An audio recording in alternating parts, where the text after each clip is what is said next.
From what was proved above, however, we can further prove that his essence or quiddity is not something other than his being. For it was shown above that there is some being that must be through itself, and this is God. If, then, this being that must be belongs to an essence that is not that which it is, either it is incompatible with that essence or repugnant to it, as to exist through itself is repugnant to the quiddity of wideness, or it is compatible with it or appropriate to it, as to be in another is to wideness. If the first alternative be the case, the being that is through itself necessary will not befit that quiddity, just as it does not befit wideness to exist through itself. If the second alternative be the case, either such being must depend on the essence, or both must depend on another cause, or the essence must depend on the being. The first two alternatives are contrary to the nature of that which is through itself a necessary being, for if it depends on another, it is no longer a necessary being. From the third alternative it follows that that quiddity is added accidentally to the thing that is through itself a necessary being, for what follows upon a thing's being is accidental to it and hence not its quiddity. God, therefore, does not have an essence that is not his being. But against this conclusion it can be objected that that being does not absolutely depend on that essence, so as not to be unless the essence existed. It depends, rather, on the essence with reference to the union by which it is joined to it. Thus, that being is through itself necessary, but its union with the essence is not. However, this reply does not escape the aforementioned difficulties. For, if that being can be understood without that essence, it will follow that the essence is related to that being in an accidental way. But that being is that which is through itself a necessary being. Therefore, that essence is related in an accidental way to that which is through itself a necessary being. It is, therefore, not its essence, but that which is through itself a necessary being is God. That essence, then, is not the essence of God, but some essence below God. On the other hand, if that being cannot be understood without that essence, it depends absolutely on that on which its union to that essence depends. We then reach the same impasse as before. Another argument. Each thing is through its own being. Hence, that which is not its own being is not through itself a necessary being. But God is through himself a necessary being. He is, therefore, his own being. Again, if God's being is not his essence, and cannot be part of that essence, since, as we have shown, the divine essence is simple, such a being must be something outside the divine essence.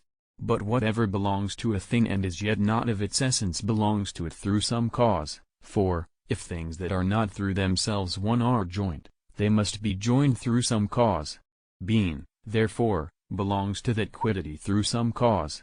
This is either through something that is part of the essence of that thing, or the essence itself, or through something else.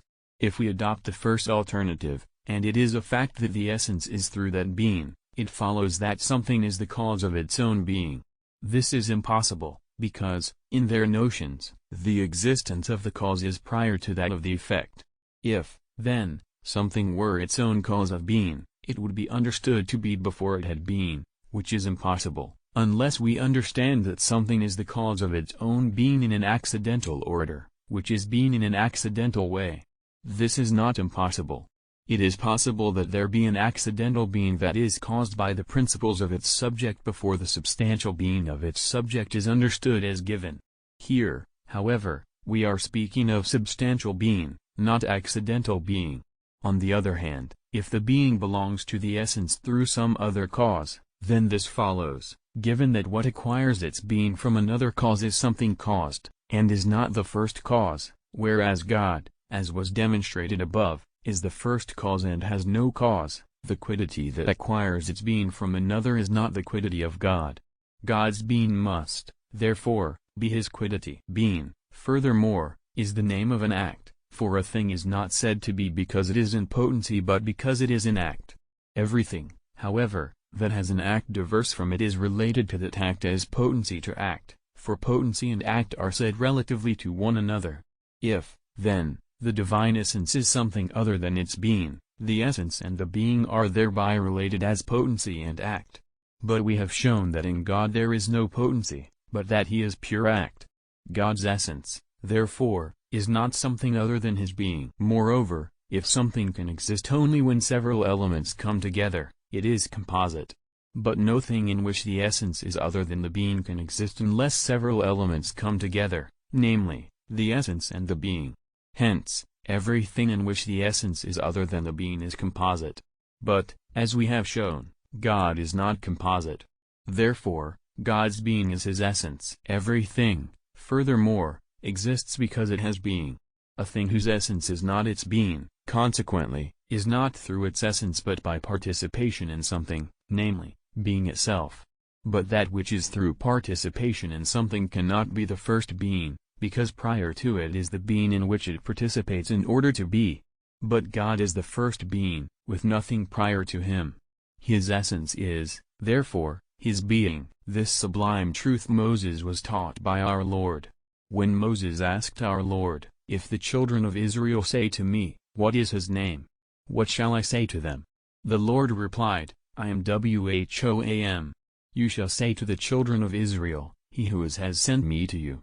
By this our Lord showed that his own proper name is He who is. Now, names have been devised to signify the natures or essences of things. It remains, then, that the divine being is God's essence or nature. Catholic teachers have likewise professed this truth. For Hilary writes in his book De Trinitate, "Being is not an accident in God but subsisting truth, the abiding cause and the natural property his nature." Boethius also says in his own work De Trinitate, "The divine substance is being itself, and from it comes being."